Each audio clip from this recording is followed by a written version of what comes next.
По дороге в Чернобыль, у самого въезда в город, стоит эта скульптурная композиция, символ животноводческого направления района.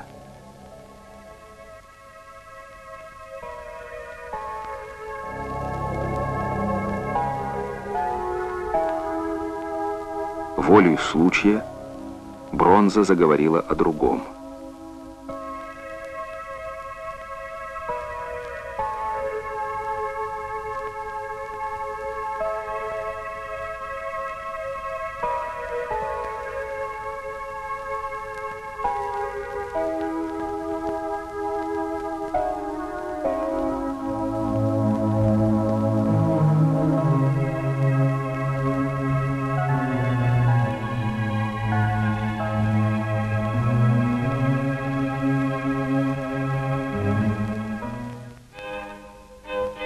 Мирный атом.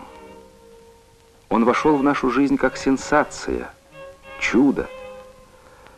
Но как-то очень быстро, за какие-то 3 десятка лет, мы успели привыкнуть к тому, что он мирный. Атом в рабочей спецовке. Сегодня десятки АЭС и у нас в стране, и за рубежом вырабатывают дешевую энергию. А энергия — это прогресс, это наше с вами благосостояние, это жизнь.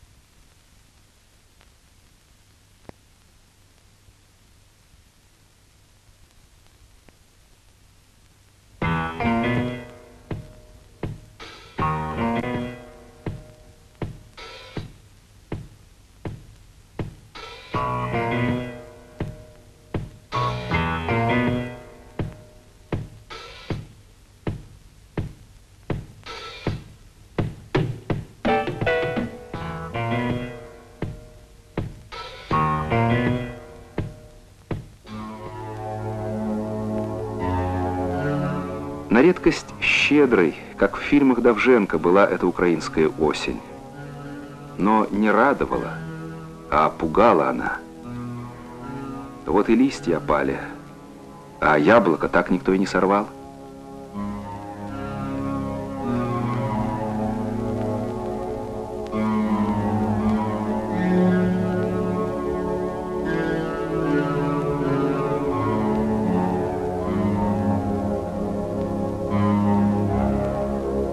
Многое повидал Чернобыль за 8 веков своей истории. Случалось, зарастали дворы бурьяном, когда одолевал ворог силой да коварством. Но в мирное время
мы приехали в Чернобыль в сентябре. 5-й месяц гудит над этой землей колокол народного бедствия.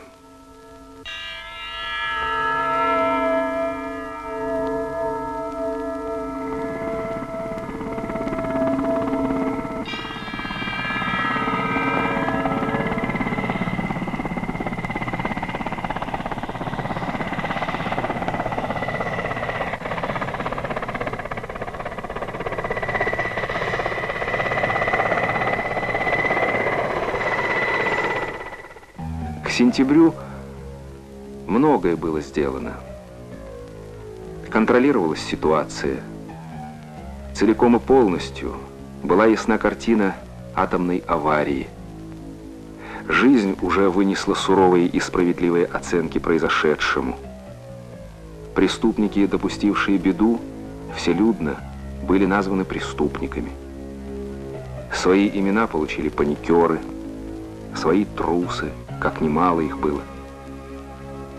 Но еще не произнесено слово, которое впоследствии также войдет в понятие Чернобыль – подвиг.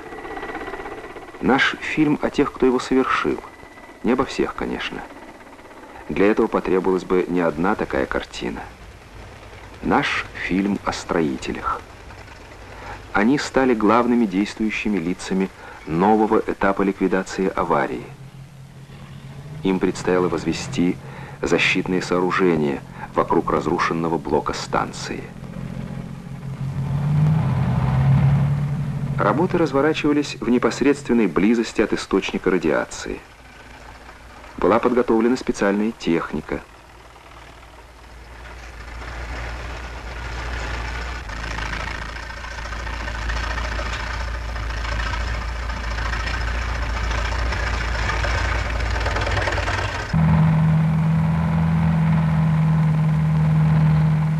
Машина машиной, но без человека на стройке не обойтись. Без монтажника, сварщика, стропольщика. Первыми шли специалисты дозиметрического контроля. По их данным определялось возможное время пребывания человека на площадке. Пребывание значит работы.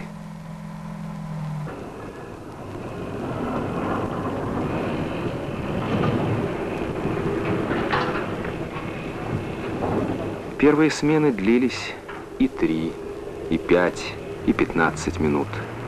Таким было начало.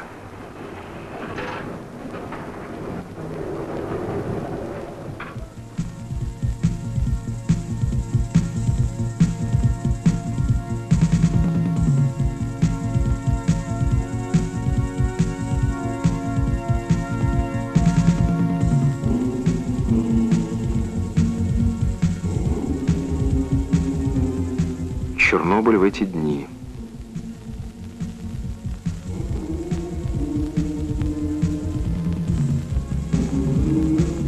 В листве деревьев, на цветах, стенах и крышах домов радиация. Невидимый опасный враг. Поливочные машины борются не с жарой, дорожной пылью, ставшей радиоактивной.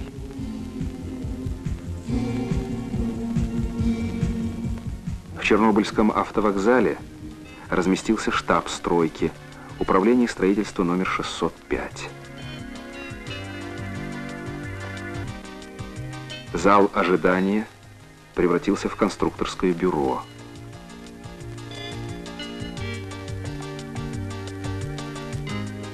Камеры хранения. Трудно представить что-нибудь менее подходящее к этой обстановке, чем слова «ожидание», «хранение». Любая стоящая идея немедленно превращается в чертеж, чтобы завтра стать готовой конструкцией.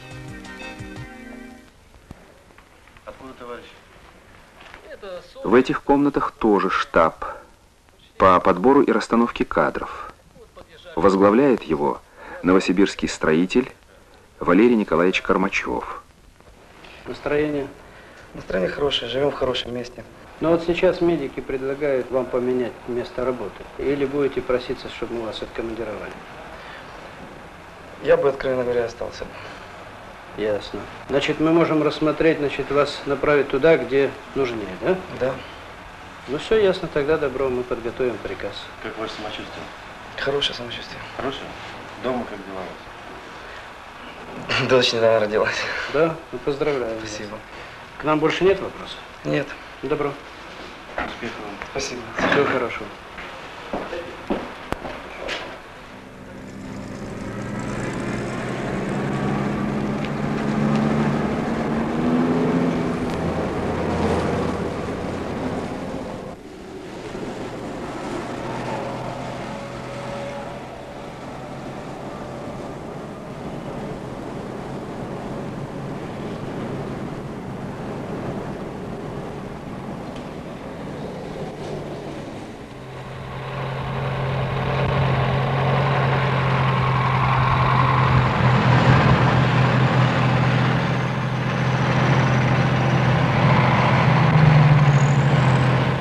Когда началась атака на аварийный реактор, возникло слово «могильник». Так именовали сооружение, которому предстояло закрыть развал. Потом его назвали саркофагом. Слово, будто намертво приклеенное к страницам школьного учебника по древней истории, стало рабочим термином. Женя, а мы кабелем за лестницу не зацепимся? Не пострадал от взрыва галерейный переход напротив аварийного блока. Не видишь, она с торца тут висит. Ну, вроде нормально. Отсюда отличный обзор. Галерея стала командным пунктом для бригадиров-монтажников.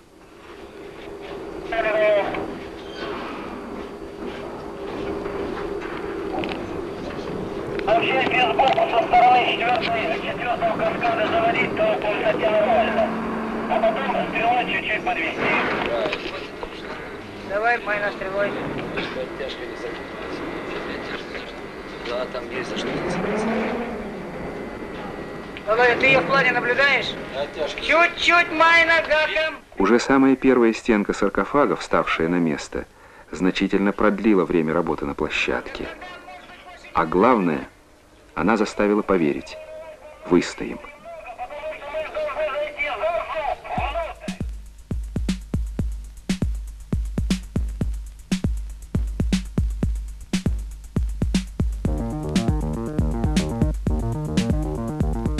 Бетон. Это слово звучало чаще других. Каждый кубометр бетона приближал завершение строительства. Бетона нужно было много. Сотни тысяч кубометров. За 2 месяца в безопасной зоне было выстроено 3 завода. Каждый за сутки выдавал месячную норму бетона среднего завода в обычных условиях.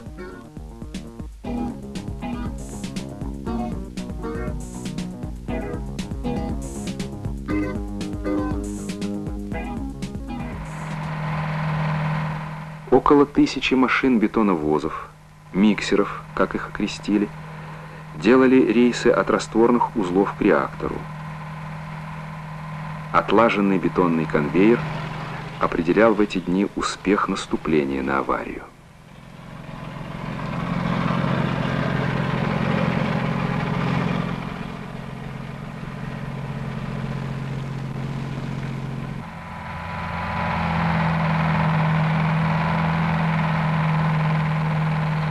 Миксер подъезжал к самой стенке реактора, где стояли бетононасосы. Это зона наивысшей радиации. Пока шла автоматическая разгрузка, водитель ждал в специальном укрытии.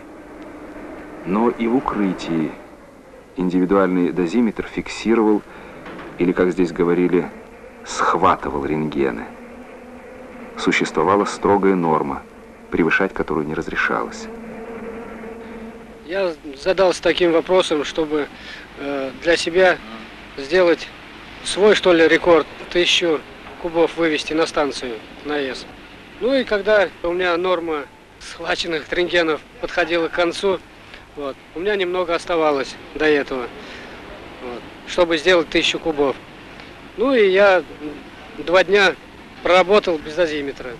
И свое задание, которое дал себе, я выполнил. Перевез 1060 кубов бетона. Сдавали экзамен люди, сдавала экзамен техника. Хочу маленько сказать про наши автомобили.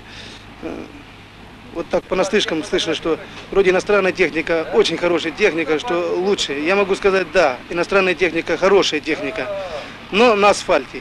В каких условиях мы работали здесь? Наша техника себя зарекомендовала в самых лучших условиях, потому что приходилось ездить и по шпалам, и прыгать через рельсы. Представьте себе груженный КАМАЗ, миксер, груженный бетоном, и переезжает рельсы. Было и такое. Но техника выдержала это испытание. Люди тоже выдержали.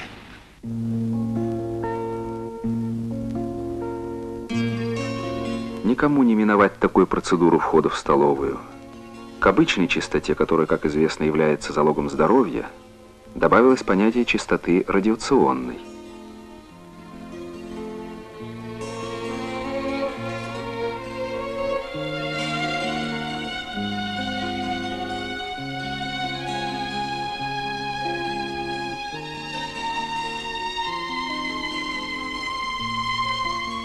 Готовят пищу, обслуживают добровольцы, девушки-повара. Бесплатно кормят тысячи людей ежедневно.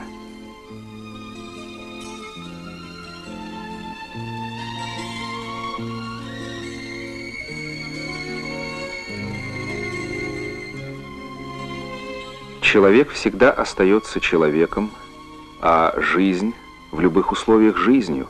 Это понимали те, кто налаживал питание, отдых, медицинское обслуживание.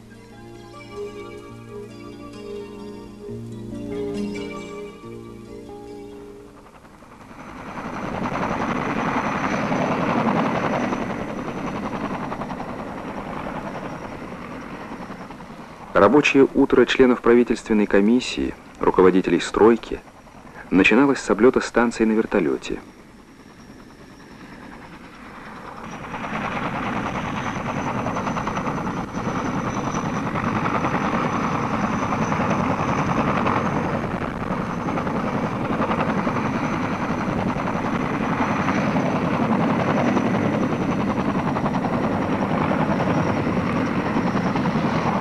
В воздухе и проходили своеобразные планерки, руководил которыми член правительственной комиссии Александр Николаевич Усанов.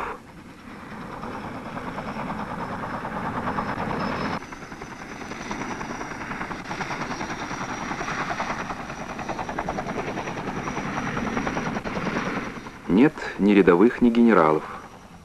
И председатель правительственной комиссии Геннадий Георгиевич Ведерников, и член комиссии Игорь Аркадьевич Беляев, и начальник управления строительства Геннадий Дмитриевич Лыков постоянно с теми, кто штурмует реактор.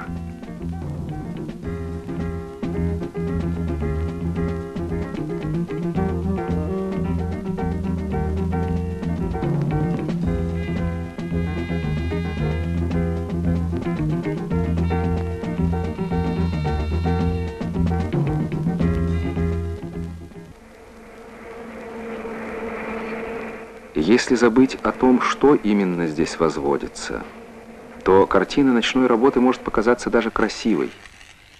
Но забывать нельзя.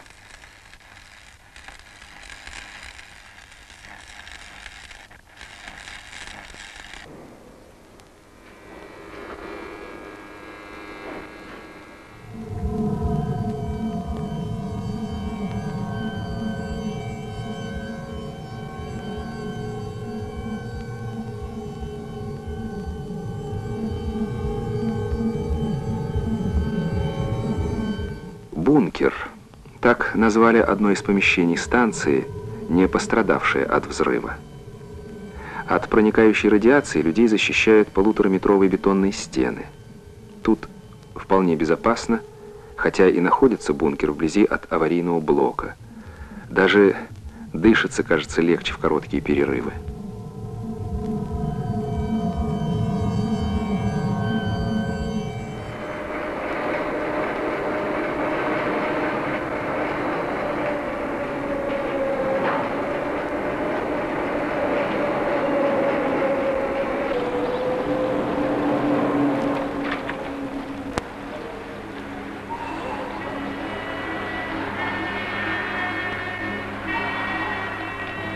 Не прерывалась работа и по дезактивации 30-километровой зоны вокруг АЭС. Вот такой контрольно-пропускной пункт стал привычным для водителей. Каждый автомобиль, выезжающий со станции, проходит строгий дозиметрический контроль. Если уровень радиации выше установленной нормы, машина отправляется на пункт специальной обработки.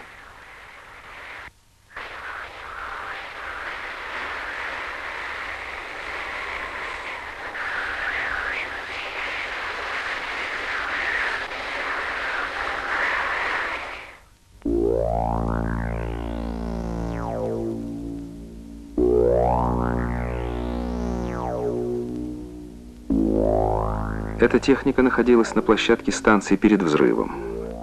Она будет захоронена.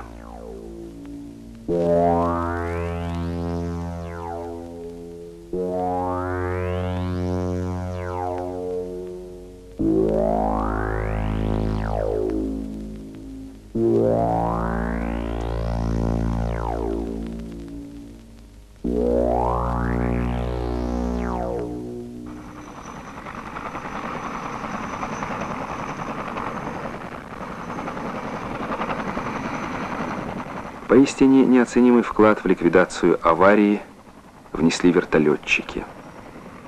Они первыми повели свои машины к 4-му блоку, проводили дозиметрическую разведку, составляли карты радиационной обстановки на станции и вокруг ее, сбрасывали на аварийный блок дезактивирующие вещества и растворы.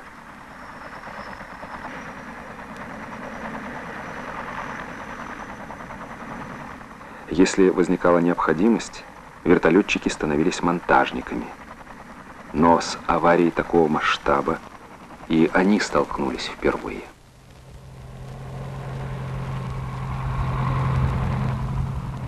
В небе Чернобыля тоже шел бой, а в бою как в бою.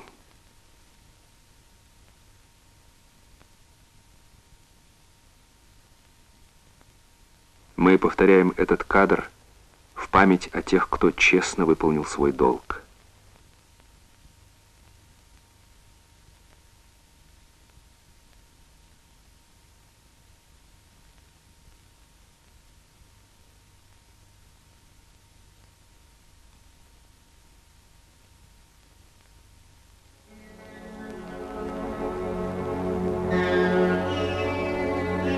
Память об экипаже Ми-8 будет вечно жить на этой земле.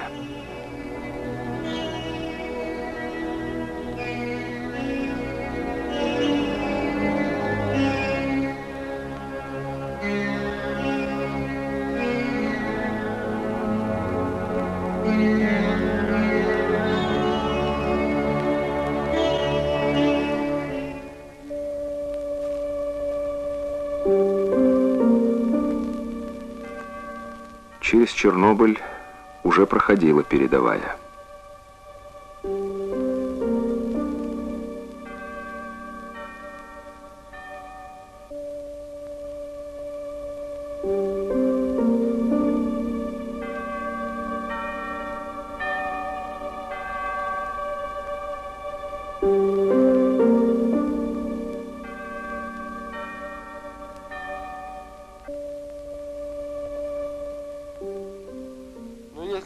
В приемной начальника стройки познакомились мы с Леонидом Ивановичем Горбом. Нужную работу делал он, опытный строитель, но уж какую-то канцелярскую и бумажную казалось нам. Будем откровенны. Дроздов, который, в общем-то, владеет этими вопросами. Да, Дроздов Владимир Павлович. Да.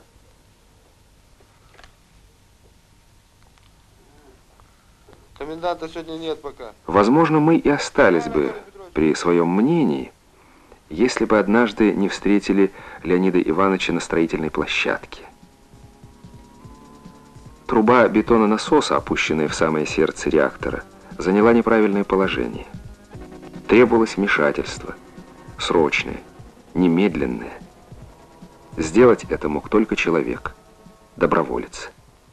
Им стал Леонид Иванович Горб.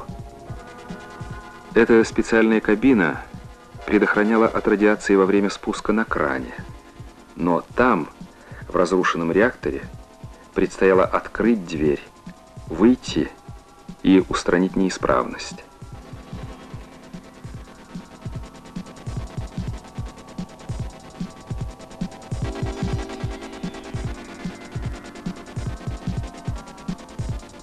Невольно приходили аналогии с выходом в открытый космос. Жаль, отказал магнитофон. А ведь он сказал по рации «Поехали».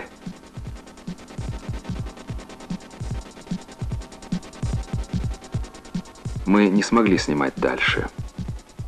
У кинопленки свой порог чувствительности к свету и радиации. А на утро мы снова встретили Леонида Ивановича в приемной начальника.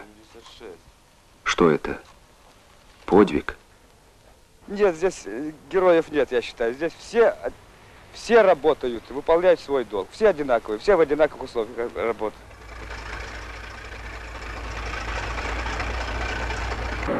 С каждым днем темп наступления на реактор возрастал.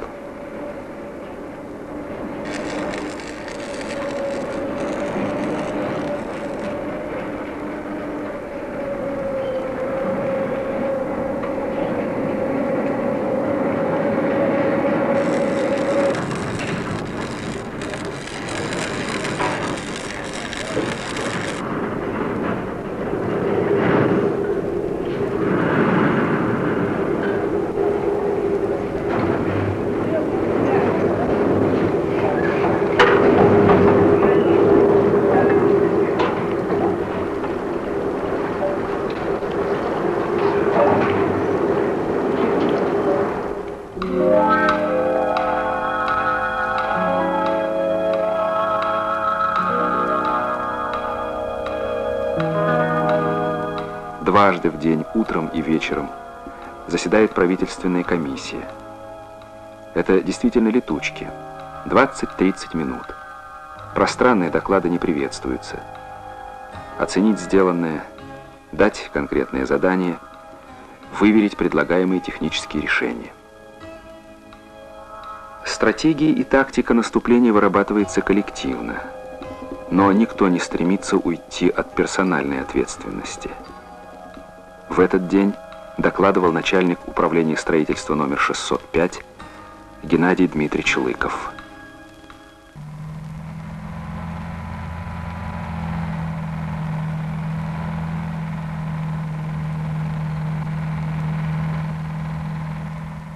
Во время войны говорили о героизме наших людей. Но я считаю, что вот героизм здесь был проявлен самый настоящий. Не видно ни пушек, ни ружей, не стреляют, но в то же время опасность большая для жизни людей. И особо здесь представлен коллектив сибиряков. Когда-то во время войны сибиряки гнали немцев от Москвы. Так и вот здесь говорят, приехали сибиряки, значит, дело будет сделано. Не, спокойно. К концу сентября стена саркофага поднялась гигантскими бетонными ступенями до запланированной 60-метровой высоты. Уйму проблем сняла установка камер промышленного телевидения. Впрочем, если быть точными, одни проблемы ушли, пришли другие. Когда вы сейчас начнете выводить в зазор? Главное заключалось в том, что мировая строительная практика не имела опыта такой работы в подобных масштабах. Учиться было некогда и не у кого. Который сматываете? Да, который сматывается. Чтобы там запас был. Если он от буя прямо натянутый, то это ж плохо. Чем-нибудь... Корректировщики видели на экране, что происходит на площадке, но не могли сами управлять движением стрелы. Крановщики же могли это делать, но ничего не видели. Из закрытой от радиации кабины не просматривался объект. А точность монтажа многотонных конструкций должна быть ювелирной. Да, вот это хорошо. Точно. Слабину выдает. А потом перекинет через это, чтобы со слабиной. Саша, не понял я тебя.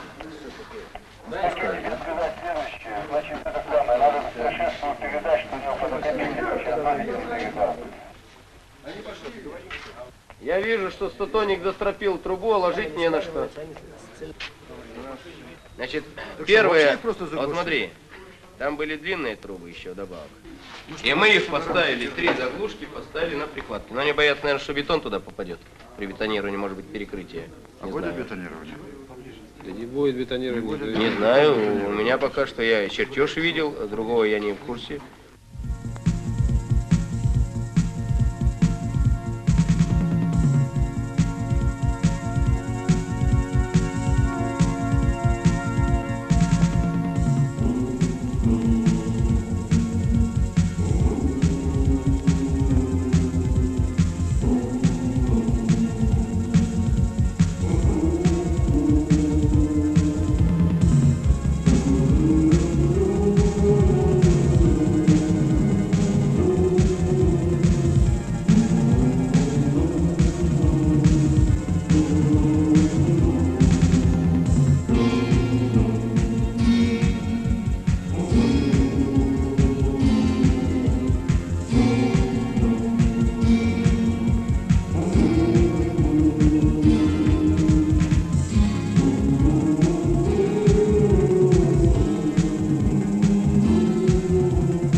Сутками не отходили специалисты от экранов. В конце концов, возможности человека не беспредельны. Об усталости нельзя говорить, она, видимо, почувствуется после того, как мы выполним всю эту работу. Когда разъедемся домой, когда наступит какое-то расслабление, вот тогда почувствуешь усталость. Сегодня нет ни времени, ни возможностей, ни в коем случае нельзя себе даже позволять такое. понятие как усталость. И да, потому что если поставить, сказать, что ты устал, то значит уже нужно себе какую-то поблажку.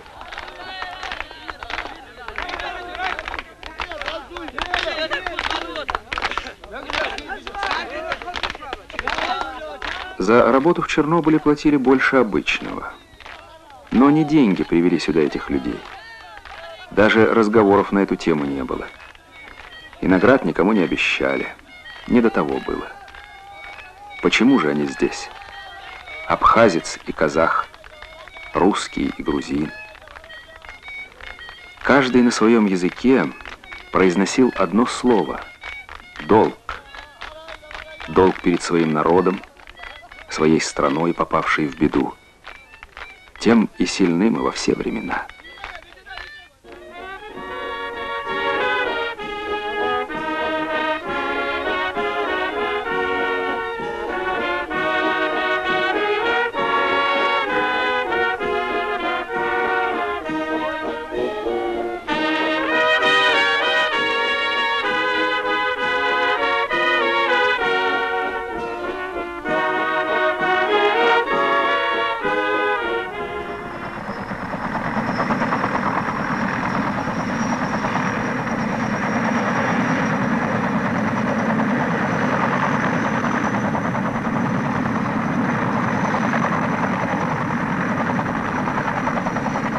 Наступил октябрь. Саркофаг становился реальностью. В начале работы само по себе ушло слово «могильник». Теперь все реже звучало слово «саркофаг», ведь гигантское защитное сооружение отнюдь не является бетонным монолитом. Послушаем проектировщиков. Задача заключалась в том, чтобы вот из того хаоса, который мы имели первоначально, как-то упорядочить объемное построение этого сооружения, тем более, что он, в общем-то, существовать будет с функционирующими объектами, первый, второй, третий блок. И наша задача как-то его по возможности влить в общий ансамбль, хотя бы в том смысле, чтобы он не был напоминанием какой-то раны или же необузданной силы атома, а чтобы был каким-то все-таки символом человеческого разума и мастерству инженеров наших. Сложность заключалась в том, что, конечно, когда начинали заниматься проектированием этого саркофага, было, во-первых, поставлено очень короткие сроки, за 2 месяца сделать проект, что и было выполнено. И, кроме того, никаких аналогов ни в отечественной, ни в мировой практике не имеется. И мы надеемся, что аналогичных опыта и не нужно будет в дальнейшем. Прежде всего, это инженерные сооружения, необычные сооружения. Таких сооружений нигде в мире или аналогов не было таких. И вот до этого, вроде до Чернобыля, как-то в разговорах между собой были сомнения о том, что может ли молодое поколение вот так же, как в Великую Отечественную войну, совершать героические поступки, отрешиться от уюта, от всего. И вот Чернобыльская эпопея, она показала, что выдержал именно характер людей. И весь успех это в людях, в наших героических мужиках. И женщины, которые нам день и ночь, что ли, готовили, кормили нас, им тоже досталось свое. Вспомните, в самом начале работы в этой галерее человек мог только пробежать или выглянуть из-за бетонной стойки. Теперь достаточно безопасно, и свободные от смены рабочие, монтажники, бетонщики собираются сюда, чтобы увидеть неповторимые моменты строительства. Само по себе это событие. Разве не об этом говорят начальники участков Сергей Корчагин и Александр Бевза? Когда бандура это стоит, тогда приятно слышать, приятно смотреть. И дело только за работой. Причем виден конец каскаду, виден уже. Натурально, осталось немножко. Надо поднажать только, и дело пойдет. Вот смотрите, вам как строителям видно, что эта работа доставляет удовольствие, как строителям. Нет, такую не надо, ну ее... Нет, такую нет, не надо. Но если бы с такой техникой такими людьми и такие объемы работ, но только на благо, только на благо.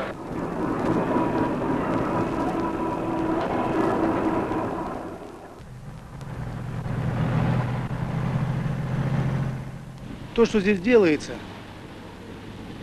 в экстремальные сроки. Буквально вот на глазах здесь построили недалеко от Чернобыля по основной трассе. Построили мост. Этот мост, в обычных условиях практически можно построить за полгода, за 7, за 8 месяцев. Здесь этот мост построенный за 3 недели. Я думаю, так, если мы все в нашем государстве с такой отдачей, с такой энергией бы работали бы. Легко понять мысль Николая. Не он один думал об этом.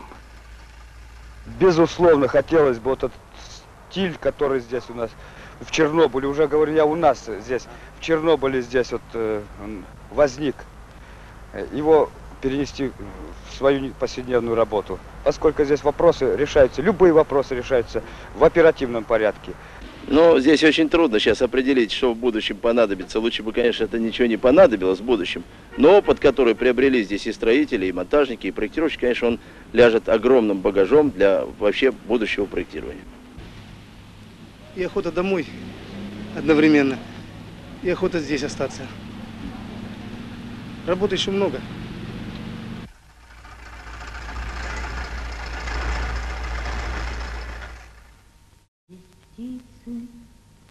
Не поют, деревья не растут,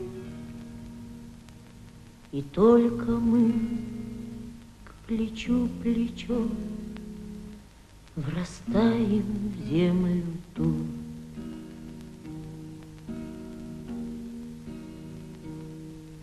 Горит и кружится планета над нашей родиною дым, и значит, нам нужна одна победа. Одна на всех мы за ценой не постоим. Одна на всех мы за ценой не постоим. Нас ждет огонь смертельный, и все бессилено. Сомнение прочь уходит в ночь отдельный. 10-й наш десантный батальон, 10-й наш десантный батальон.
Здесь можно было бы поставить точку, но мы не ставим ее.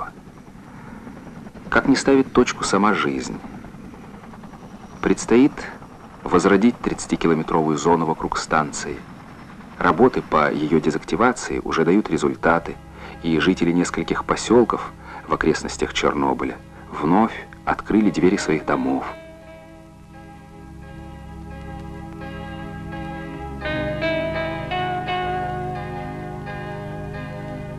Сколько еще предстоит сделать, чтобы наливное яблоко щедрой осенью, как прежде, радовало, а не пугало человека?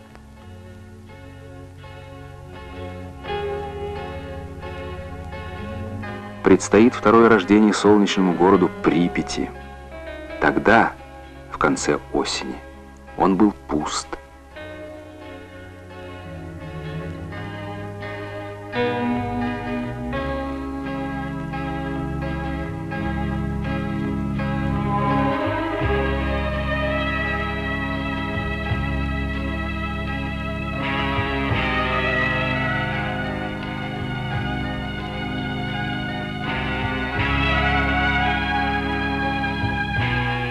Предстоит работа на месяцы, годы.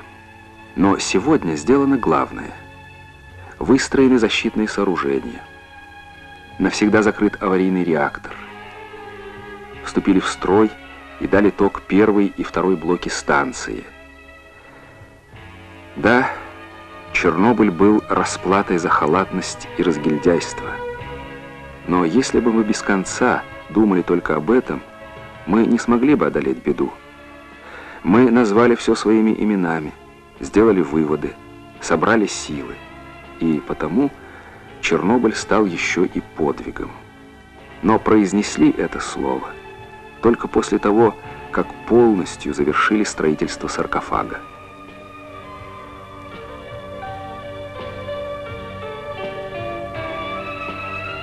На всех языках слово «Чернобыль» звучит одинаково, как набат тревоги, которая может произойти не только в каком-то уголке страны, но и на всей планете Земля, если человечество не осознает, что грозит ему, когда атом взбунтуется уже не в реакторе, а в ядерных боеголовках.